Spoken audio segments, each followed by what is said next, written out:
Welcome back to the art club. I'm glad you're here. Today we're going to be doing something a little different. Notice that my paper is not turned vertical like we've been doing. Today it's turned horizontal, left to right. So the widest part of the paper is going left to right, horizontal, okay? We also call that landscape in the art world. Now you're going to draw with a pencil today, but so it will show up on film, I'm going to be using a marker. Remember, you're going to want to use the pencil because that way you got an eraser, okay?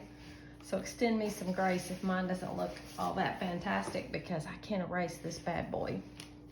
Today we're going to continue doing some natural things. We did a daffodil before when you were with me.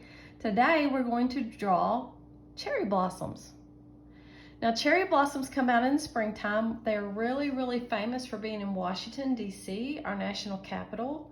If you ever get a chance to go to Washington, D.C., go in the spring so you can see the cherry blossoms. They are absolutely beautiful, and you'll want the opportunity to do that. And so we're going to make a branch off of a cherry blossom tree go from our top right all the way down to our bottom left. So here's how we're going to do that. We're going to draw a diagonal line, just like that.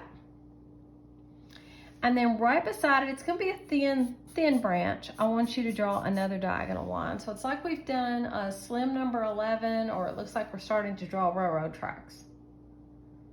Okay? Now, right over here, we're going to make it branch off. So we're going to draw another little branch like that. And then we're going to make it go out a little further. It's almost like a fork in the road. Now we're going to draw one of our cherry blossoms. So I want you to first draw just a typical petal or teardrop, raindrop shape, but don't close it here at the bottom. We're going to go right beside that and we're going to draw another petal. And we're going to come right beside that and draw another petal. You get the idea. We're going to go right next to that and draw another petal. And then I'm going to do one more that comes out like this. Now the center of these, to give that illusion that we want depth, we're going to do a dot, and then we're going to do a bunch of lines coming out from it. So that makes it look like we can see down in the middle of it, down into the center of the flower. Now on our daffodil, if you remember, I had you do the overlapping technique. We're going to do the same thing with these because they're like in clusters on the trees. So we're going to go over here to this side and we're going to pretend there's one that we can only see part of it. So we're only going to do like 3 petals. That looks like it's behind this one. But we're going to have the center be right there and do our little lines. Then we're going to do another small one over here. So let's do a smaller petal. Another small petal, and then look, we're going to stop the line where it meets the other one. That's our overlapping technique. And then we're going to do this line to where it meets there, and then let's just put a little V in there. Again, we need our little dot and our little lines, so it looks like the center of our flower. So that's the little cluster of that one. Let's go on down here and let's veer off and let's make us another branch. What do you say? Okay? So let's draw us a big old petal here. Let's do another petal. Let's make this one be the biggest one on the branch that is veered off here. Okay, I did 5 petals on that one. I'm going to do a dot. And let's do some lines. Let's do our overlapping technique again, and let's do this one over here in this bottom right-hand corner. So we're gonna do a little petal, and maybe just one more petal, and make it kind of disappear behind the others. We'll make that the center with our little lines. And then let's make this be the tip of the bud of this branch. So let's just do like a little, like one that hasn't opened yet. What do you say? And we'll just do some little lines on it. I like that. Now let's make our branch come on down here a little farther. So we're going to add some more lines to it. And let's do us one more big petal over here. Like that. We're going to add another one. And remember, these all don't even have to look the same. They're all a little different.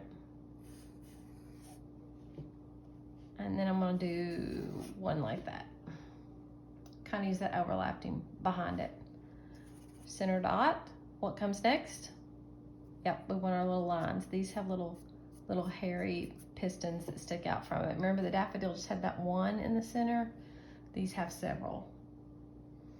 All right, let's do some more overlapping. So let's go behind this, and we'll make it look like there's another small one there. Okay, let's do another one coming off the side here.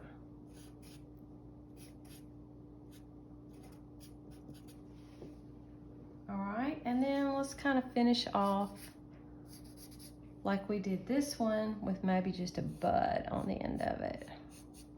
Kind of like that, to finish off our branch. And then maybe it's got a little baby one coming off here. What do you say?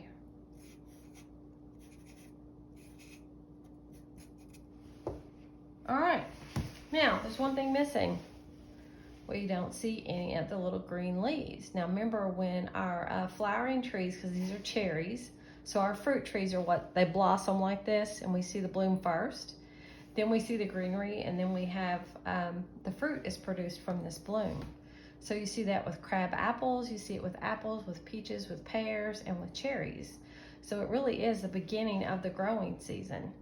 So there are going to be some little sprigs of leaves on here. So we're going to go down through here and put some little leaves. That will be our greenery, but there's not a whole lot of them. We want to have some coming off this maybe. Maybe make that one green. Let's add a green leaf right in here. So anywhere you want to stick a little bit of greenery, you can. But most of these are going to be the blossoms rather than branches. So you can use coloring pencils, you can use crayons, you can use oil pastels, you do whatever you want to do. But let me explain to you what the cherry blossoms look like. They are pink. So I'm going to use both a dark pink and a light pink on the cherry blossoms. And remember, you're going to use the darker color on the inside so that you have some depth, and a little of it on the outside so you can look like it's kind of curled up a little bit, and make the rest of it the same pink shade. But I'm going to do my branch first with some brown. So I'm going to come in here with my brown. Remember, I color in the same direction just because it seems to make it look a little neater. That's just me. You do you. If you want to color in circles, color in circles.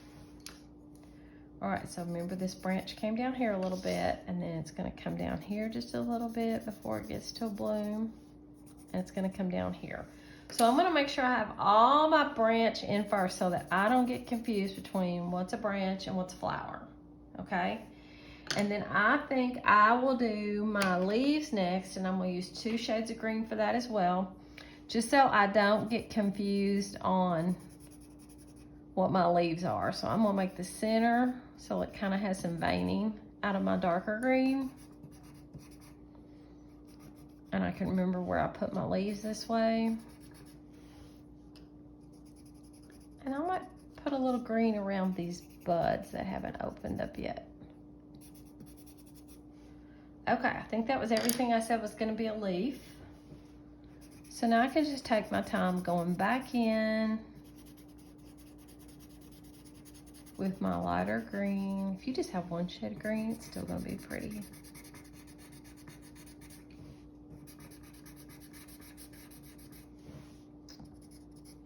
There we go.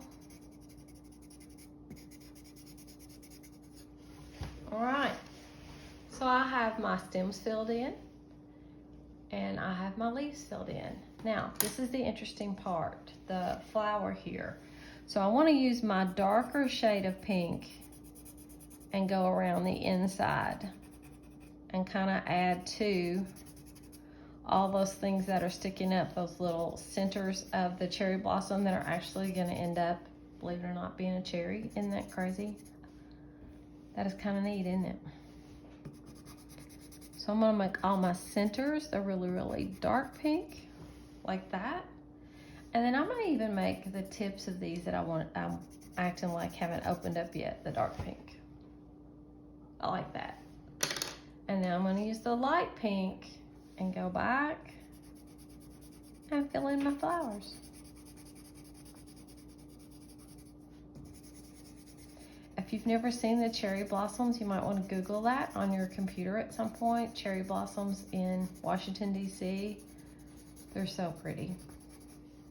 People come from all over the world just to see those. Really, really neat. Let's hope there's not a frost, because remember what's going to happen if there's a frost. A frost could kill the blooms and would also hurt crops on producing cherries. Now these are just ornamental. Nobody really eats these cherries. But to farmers who grow things to make a living and for us to be able to eat, they really don't like a frost that comes late in the year, because if these get snow or ice on them, they're not going to produce fruit. All right, those are looking pretty good. I've got another cluster of 3 right here. You keep doing yours at your own rate and your own speed. If you want to add more branches coming off, you can. Please do us a favor and send us pictures of your final projects so that Miss Debbie and I can show them at halftime and all your friends can see your wonderful work that you've done in your clubs. I hope you had fun drawing with me today. I hope you had fun doing cherry blossoms. And anytime you draw a flower, think to put the darker shade on the inside. It'll give depth to your drawing. Have a great day, guys. I'll see you later.